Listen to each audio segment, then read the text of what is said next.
Hi everyone, and welcome to the video presentation for module number 20. We're going to be talking about the voice leading for the chord we just learned about, which is the secondary dominant seventh chord. And so in this video, we'll learn how to resolve secondary dominant chords to triads, and also see what happens when we resolve a secondary dominant chord to a dominant seventh chord. So let's review what a secondary dominant chord is. These are chords that tonicize another note or another chord. So they temporarily treat a note or chord other than the tonic as the tonic.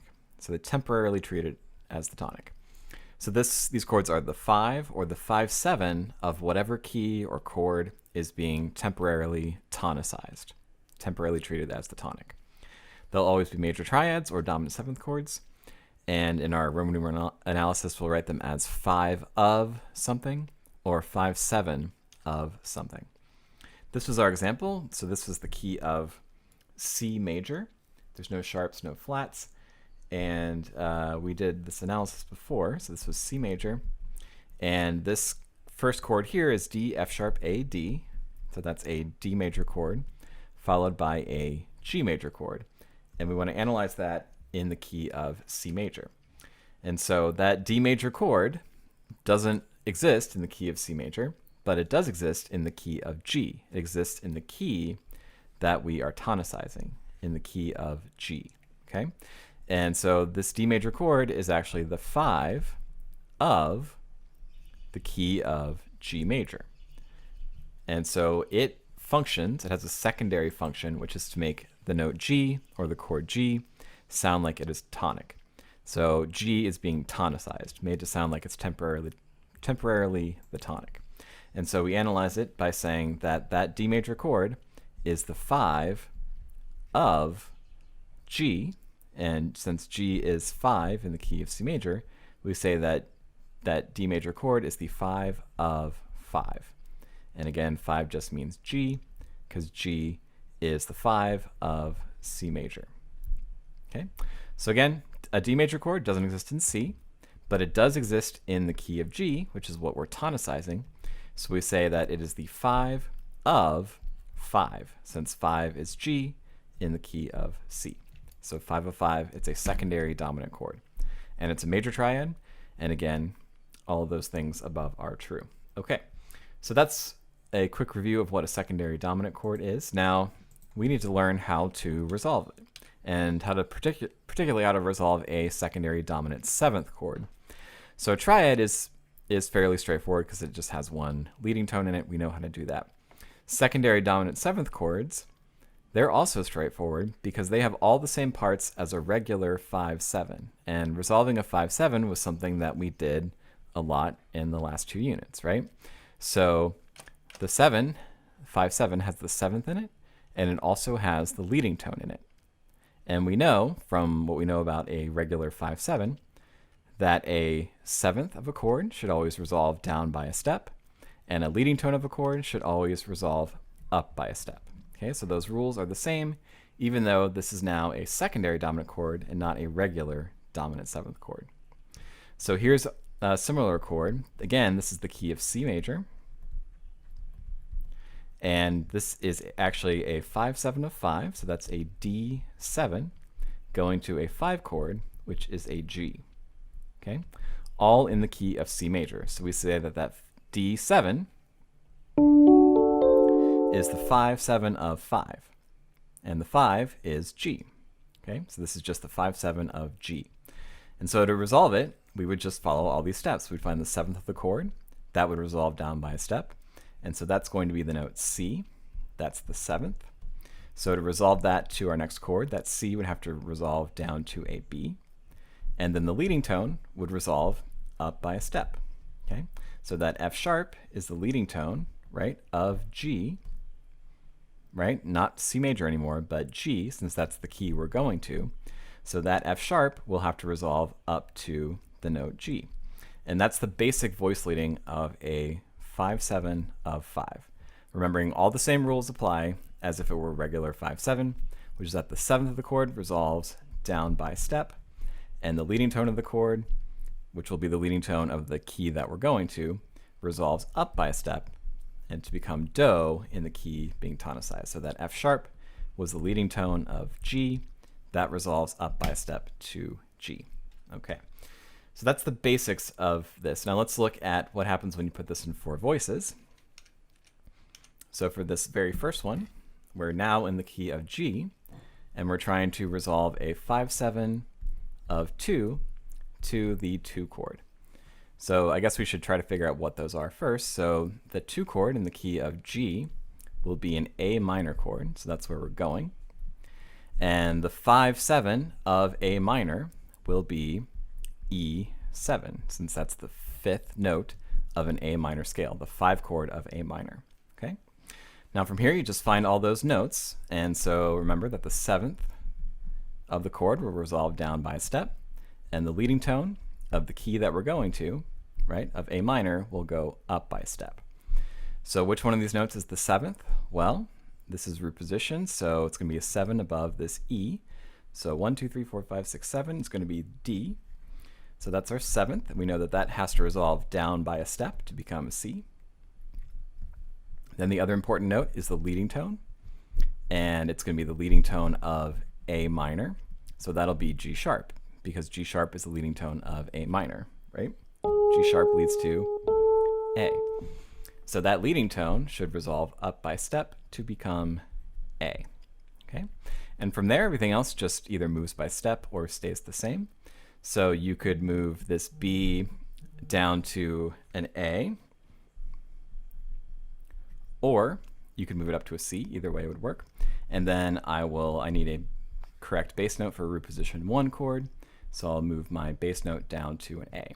So it's a good resolution of that chord to the A minor chord. So the leading tone resolved up by step, the 7th resolved down by a step. Let's look at another example. For this one, I haven't written in the starting chord, but we can figure it out. So this will be the key of G minor, and I want to go to a 5 chord by way of a 5/6/5 of 5. A lot of 5s there. So let's start with the chord we're going to. In the key of G minor, the 5 chord is going to be a D major triad. So then we have to ask ourselves, what's the 5 of a D major triad? Well, if I think about the key of D major, that's going to be an A7 chord. And since this is a 6/5, that'll have the 3rd in the bass, so first inversion. So those will be A7 over C sharp. So that tells you which notes I need to put in this chord, which note needs to be in the bass, all based on knowing that this 5 chord is a D. So my lowest note needs to be a C sharp, because that makes it a 5/6/5. The rest of my notes need to be an A for the root, an E natural for the 5th of the chord. Write that as an E natural, not the wrong note. And then we also need to have a 7th, which is going to be the note G, because G is a 7th above A. So I'll write in a G. Okay. Now from there, you just follow all the rules, right? Which is that the 7th of the chord, not above the bass necessarily, but the 7th of the chord needs to resolve down by a step. The leading tone needs to resolve up by a step, and you'll be good. So let's start with the 7th. Which one of these would be the 7th? Well, that would be the G. So this G is the 7th. That needs to resolve down by a step to become an F.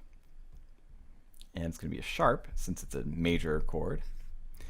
And the leading tone is going to be the note C sharp. So that's in the bass. So that needs to resolve up by a step. So that's our leading tone, resolving up by a step. And then from there, everything either stays the same or moves by step. So we can have our E natural go down to a D, and our A can stay on the same note A, because those are all in a D major chord. So 5/6/5 of 5 in the key of G minor, moving to 5 in the key of G minor,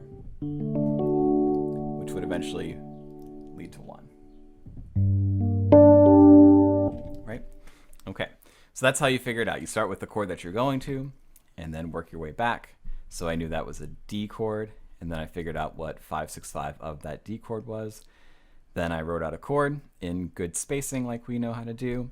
Then I followed the rules, resolve the 7th down by step, resolve the leading tone up by step. Everything else moves by step or stays the same.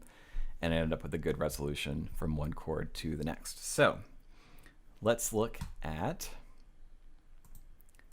another situation. So the voice leading for a secondary dominant 7th chord leading to another 7th chord. So whenever 5-7 of 5 or 5-7 of whatever is followed by another dominant 7th chord, a couple of things happen. The 7th still resolves down by a step, but the leading tone for the first time will actually resolve down by a step to become the 7th of the next chord. So this is kind of a special situation whenever we have a 5-7 of something leading to another dominant 7th chord. Okay? So before we were resolving to a triad, now we're resolving to a chord with another 7th in it. So it gets treated a little bit differently. So here is our D7 chord again, going to our 5-7 this time in the key of C. So this is going to be a D7 going to a G7. Okay. Now I'm going to write out the notes that belong in G7. So G7 should have G, it should have B, it should have D, and it should have F natural. And let's try to follow these rules and see why it has to work this way. So the 7th of my D7 chord, remember that was C, that needs to resolve down by a step. Okay. And now the leading tone normally would resolve up by a step, but since this chord, this G7 chord, needs to have an F natural, it's actually better for that F sharp to move down by a half step to become the F natural. And that's because no other voice, such as the A or the D, can lead to that F natural in a smooth way by a step. So the best thing for that leading tone to do is to resolve down by a step. And so we have sort of like this, it looks like parallel motion between the F sharp and the C, moving to the F natural and the B. But when you put it in context, it actually sounds pretty nice. So if I put D on the bottom, followed by a G7, and then that would resolve eventually to a C, right?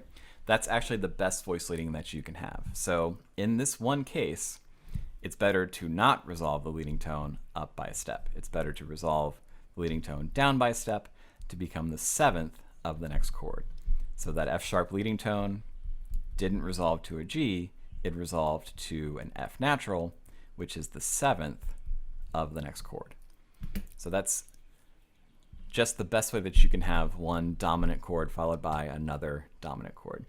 So let's look at one more example, and this will be the same situation but in 4 voices instead of all on one staff.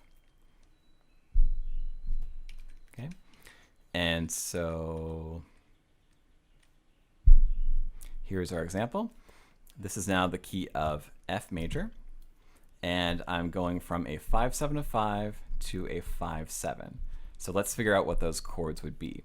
So a 5-7 in the key of F would be C7, and then I need to find the 5-7 of that C7 chord. So 5-7 of C, and I know that in the C major scale, the 5 of that chord, right, the 5 of that scale would be a G7 chord. So I'm going to be going from a G7 chord to a C7 chord, and they're both going to be dominant 7th chords. Okay, so I might want to maybe start with my bass notes first, since I know what those are going to be. So I know that I have to have a C for my bass note for my 5-7 chord, and I need to have a G for my bass note in my 5-7 of 5 chord. Okay, then I might want to write out the other voices in my first chord.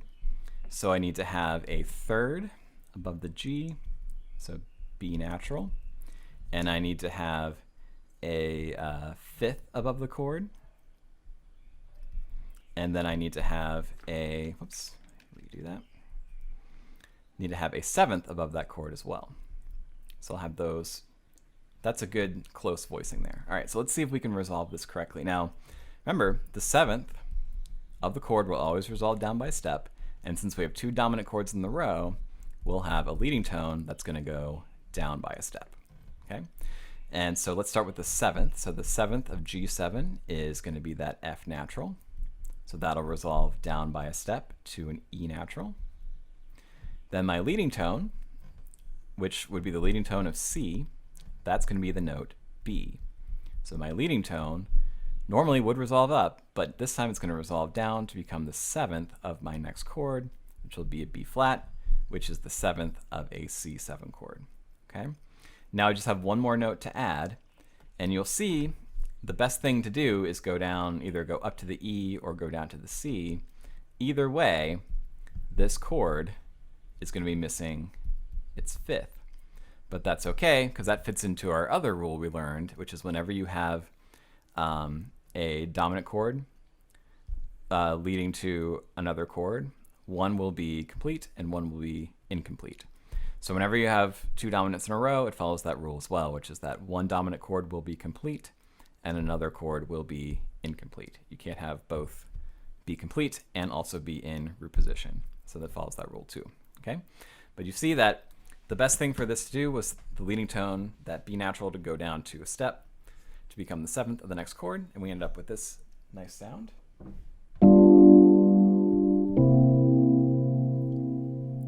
And then maybe that would resolve to there eventually, right? So the 7th of my G7, that F resolved down by a step to become E. My leading tone B resolved down by a half step to become the 7th of my C7 chord. And that was the resolution. So one more time. Which is the best voice leading you can have between two dominant 7th chords. Okay. So there you go. That is the voice leading for secondary dominant 7th chords. And we'll be talking about that more in class. Thanks for watching and have a great day.